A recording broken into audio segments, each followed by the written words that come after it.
ஐயர் மந்திரம் எனக்கு தெரியும். எனக்கு ஐயர் மந்திரம் சமஸ்கிருதம். வடமொழிடா, வடமொழி. வடமொழினா சமஸ்கிருதம்டா. வடமொழி. ஆமா, சமஸ்கிருதம். அது எப்படி உனக்கு தெரியும்? எதுவும் புரியாது உனக்கு. புரியாதுடா. எத்தனை கல்யாண மண்டபத்துக்கு போய்க்கிறேன். ஆமா, எத்தனை ஐயர் மந்திரம் சொல்றாங்க. எதனா புரியுது? புரியல. சும்மா உட்காந்துட்டு மொழி வந்துட்டு சாப்பிட்டு வரல. என்னடா சொல்ற? அதே மாதிரி கம்முனா நின்று வரணும்.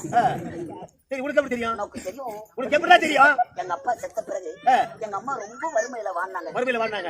10 வருஷமா ஐயர் வீட்டுல போய் வேலை செஞ்சாங்க. எங்க அப்பா செத்த பிறகு 10 வருஷம் பொறுத்துதான் நானே பிறந்தேன். அப்படின்னா ஐயர் கும்பால வச்சிருந்தாரு. தாண்ட மாட்டேன். ஐயர் கும்பால வச்சிருந்தாரு. ஐயர் கும்பால வச்சிருந்தாரு.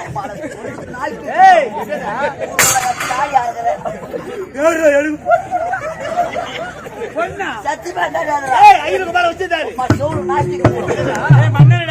ஐயர் எங்க அம்மாவை வச்சல. எங்க அம்மா தான் ஐயரை வச்சிருந்தாங்க.